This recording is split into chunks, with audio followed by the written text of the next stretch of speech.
Maybe you're a busy mom or dad, or maybe you're just in college, like my sister-in-law Charlotte. Or maybe you just don't want to spend a ton of time cooking every night of the week. Well, don't worry, I got you. Now we're gonna be making 5 simple marinades that you can very easily turn into 5 different meals all week long. That's minimal effort with maximum value. And I'm also gonna show you some tips that'll make it even easier. Now for the thing that applies to every single one of these marinades, a bucket of chicken. Now for all 5, I'm gonna be using boneless, skinless chicken thighs because it's super easy to use. They're juicy and easy to cook and fairly well portioned. And if you're like me and you buy the giant Costco bag of boneless, skinless chicken thighs, before you just toss them straight in the marinade, double check each one of your thighs to make sure that there's no little bone fragments left, making sure you trim off any excess fat that hangs off the edge, because while they are boneless and skinless, mistakes happen and the last thing you want to do is bite down on a bone. So just check. Now first up, teriyaki chicken.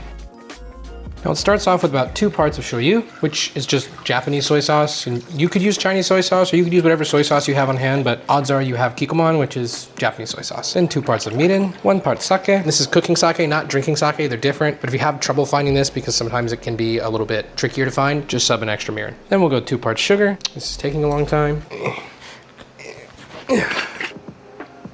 And then a couple cloves of garlic, which aren't totally necessary, but I like it. I think it adds to it and it'll taste better. So why wouldn't you? Then you're just gonna gently bring this all to a simmer and let your sugars dissolve. This is one of 2 of the recipes that you actually have to cook your sauce down first. The rest of them you can just mix in a bowl. But this one you definitely wanna cook down because you want it to get a little bit thicker and you wanna cook off that sake.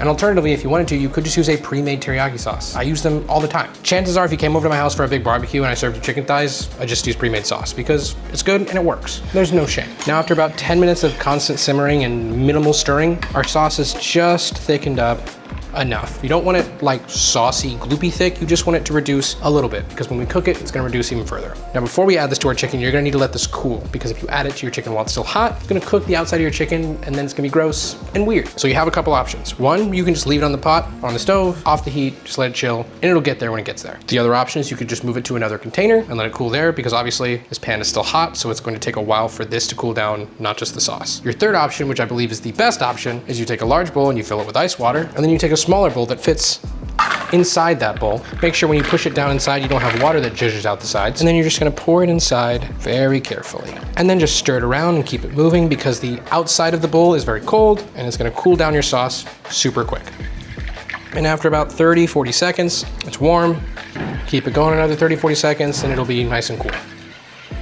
Now you could just add your chicken and your sauce straight into your container and let it be, but the problem with that is that if your chicken is in there and it's touching, it's too tight, you might end up with spots that don't get any marinade, which defeats the whole purpose. So what I do is I'm just gonna take each piece of chicken one by one, I'm just gonna dunk it, dip it, make sure it's nice and coated, and I'm just gonna place it inside my container. And one of the things I really love about all of these recipes is that they're super easy to scale up and make more of. So if you're having a party and you wanted to make 30 plus teriyaki chicken thighs, like relatively easy to do. You just scale up your sauce, get a bigger container, and you're ready to party. Then once those are all nicely coated, we're just gonna go ahead and pour that in, wipe off the lid, and top it. And as you can pretty clearly see, there are tons of spots where there's no sauce getting to parts of the chicken. Right there, you see that?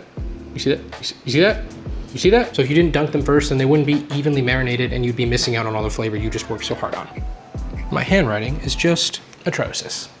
Now to cook these, I generally prefer to use a grill because it's both easier and cleaner. Plus you get a really nice char from the flames, but maybe it's too hot or maybe you don't have a grill or maybe you do have a grill, but you haven't touched it in like 6 years and it's daunting because it's probably filled with rust and animals, most likely rodents. So this is how you cook it on the stove. Bring your pan to the top end to medium heat, then drizzle in a little bit of neutral oil and then carefully lay in your thigh. And we're just gonna let this sit and cook here at that medium heat for about 2 minutes before we flip. Now it's been about 1.5 minutes and you can see all those sugars caramelizing on the bottom of our pan. We wanna go ahead and flip now. And again, we're just gonna let it sit. But what we are gonna do is we're just gonna pour on a little bit more of our sauce on top. That's just gonna help add a little more flavor and give us a little more color as well. If you were doing it on the grill, it'd be the same thing. You throw it down, you flip, you baste, you flip, you baste, you flip, you baste, so on and so forth. Flip it over. As you can see, it's starting to caramelize, it's starting to get a little thick, it's starting to get color. After those first couple of flips, you wanna make sure you keep it moving rather quickly because you don't want any of that garlic or ginger to burn because that's what's gonna kill all your flavor. And if you do notice that it is starting to burn, and that's different from charring. Charring is just a little kiss, but burn is like bittery, gross smell. Like if you notice that, turn your heat down. It's too hot. you have to trust the process because look, remember when that was just a little gross, sad looking white chicken thigh? And now it looks good. Trust the process. And then once your thickest part reaches about 155, you can go ahead and remove it. Now, technically speaking, chicken's supposed to get cooked to 165, but I like to cook mine to about 155. And then as it sits, it's gonna carry over cook and it's gonna bring it up to about 163-ish, give or take. Then once it's all chopped up, we'll just plate it over a nice bed of rice and finish with some green onions.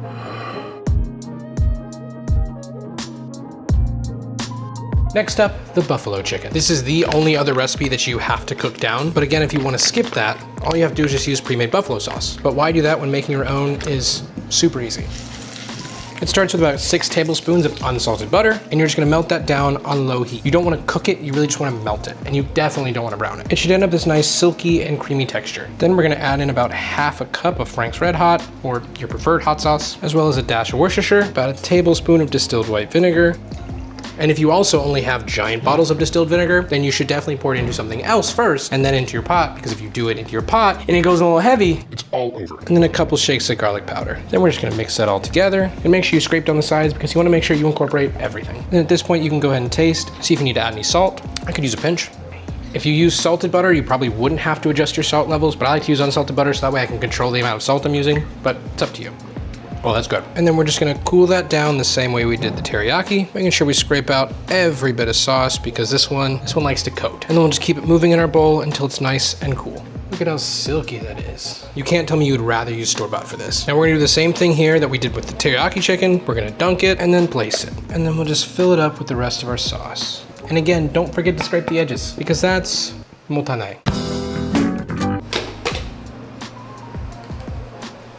Now this time we're gonna cook it in an air fryer. You don't have to use an air fryer, but I think for this application it works really well and it's really easy to do. You're gonna start by giving the inside of your air fryer a nice little spray, and don't use a liner because if you use a liner, you're just blocking all the airflow and circulation in there, and then none of it gets to the bottom, and then you end up with soggy food, which is the opposite of what you want. Then you'll just take your chicken thigh, and because this has butter in it, if it's been sitting in the fridge for a little bit, it's going to harden up a little bit. So you're gonna have to break it up. Make sure I've got a nice good coat on there. Then I'm just gonna lay it flat in the center of our air fryer. Then we'll close her up, plug her in. Then we're gonna hit air fry, bump our temp to 400. We're gonna cook this for 17-ish minutes. Press start, just let it run.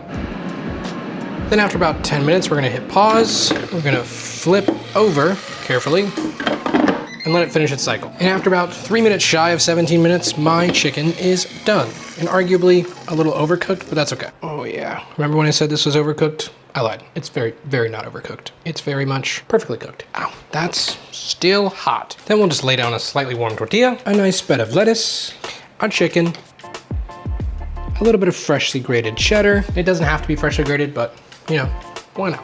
And a nice drizzle of ranch. It's not a great fold, but it's a fold. And there you have it. Now on to our Greek chicken. It starts with about a cup of Greek yogurt. This isn't quite a cup, but I didn't want to get the big one and then not use the rest of it and then be wasteful, so I just got the one, which is slightly less than a cup. And let me clarify that this is more of like a Greek style inspired chicken and not like a authentically Greek chicken, because I'm not doing that. I'm trying to meal prep quick and easy stuff, so. Then in with about 1/4 of a lemon's worth of juice, trying desperately hard not to drop in any seeds because I chose to do this the hard way and not the easy way. Then about 3 or 4 cloves of grated garlic. Then we'll just steal the leaves off of about 1/4 of a bush worth of parsley. We're gonna roughly chop those, then just add those to the bowl, along with a couple tablespoons of olive oil. You were impressed, right? A couple teaspoons of dried oregano, and same for some smoked paprika. Oh, that's a lot of smoked paprika. Those holes are bigger than the last time I saw them. A generous pinch of salt, and fresh cracked black pepper. And then we'll just give that all a mix. And now, same as before, you guessed it, dunk your chicken.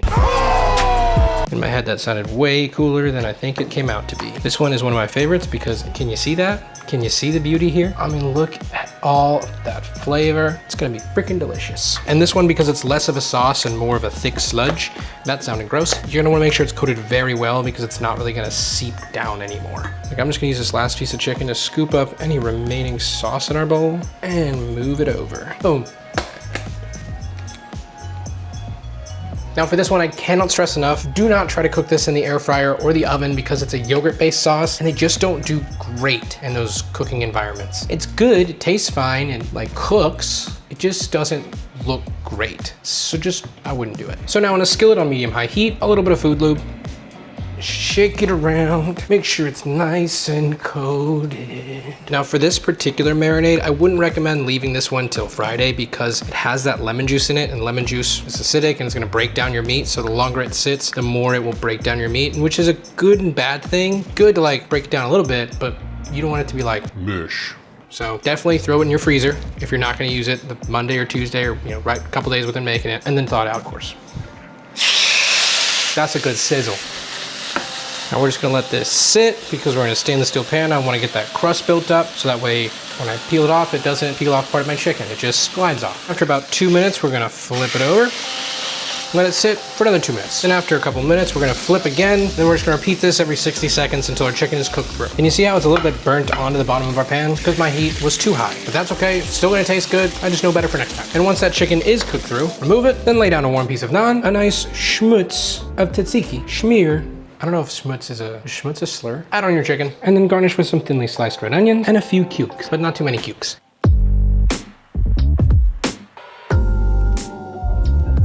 And next up, our Chipotle chicken. It starts off with, you guessed it, Chipotle peppers. 1 and 2, that's it, you don't need any more. Then add in a couple cloves of garlic, followed by a teaspoon of ground cumin, a teaspoon of dried Mexican oregano. It doesn't have to be Mexican oregano if you can just use regular dried oregano, but I have some. So 2 teaspoons of ancho chili powder, 2 tablespoons of olive oil, a nice little sliver of lemon juice. It hurts.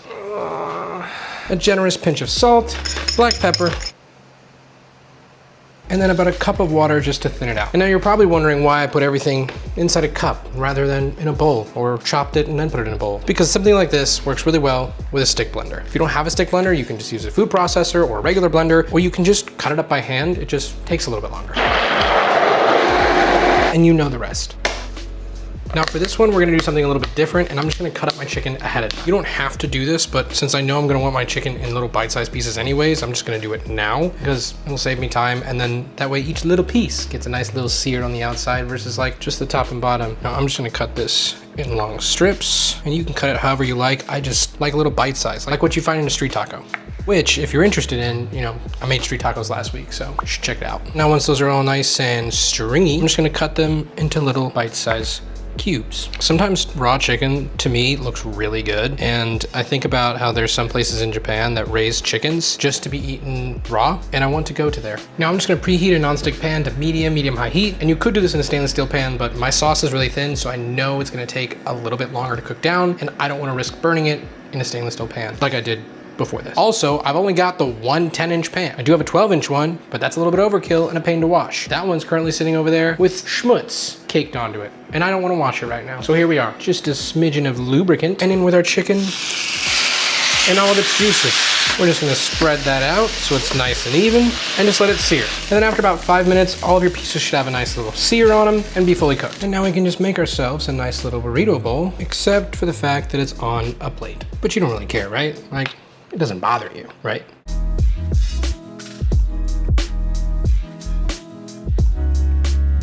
And lastly, honey sesame chicken, which is arguably my favorite of the chickens because it is just refreshing and nice, and you can grill it, and it's good stuff. It starts off with about a 1/4 cup of shoyu, 2 tablespoons of ketchup, about a 1/4 cup of rice vinegar, about a teaspoon of sesame lube, 2 tablespoons of brown sugar, 2 tablespoons of honey, 2 cloves of garlic, about a 1-inch knob of grated ginger. And pro tip to make this just a little bit easier to microplane is throw this in the freezer for like 10 to 15 minutes just to let it kind of firm up, and then it's gonna go right through. And then top it off with about 1/2 teaspoon of black pepper, white pepper, what am I thinking?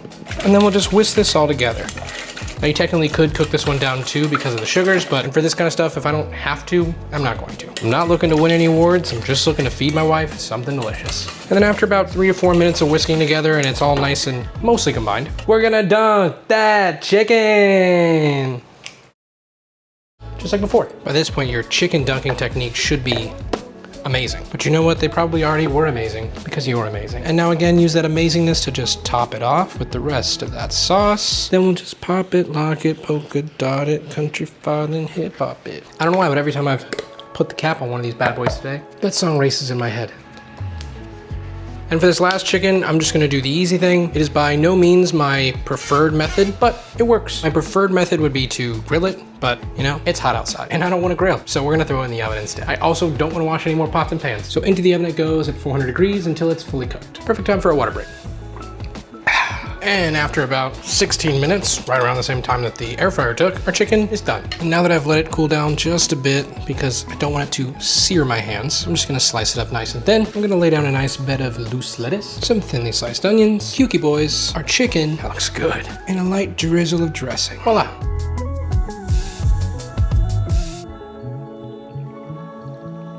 Thank you guys so much for watching. I really hope that you enjoyed it, and I really hope that you learned something. Don't forget to like, subscribe, and hit that bell. All of the written recipes are down below, and I will see you next week.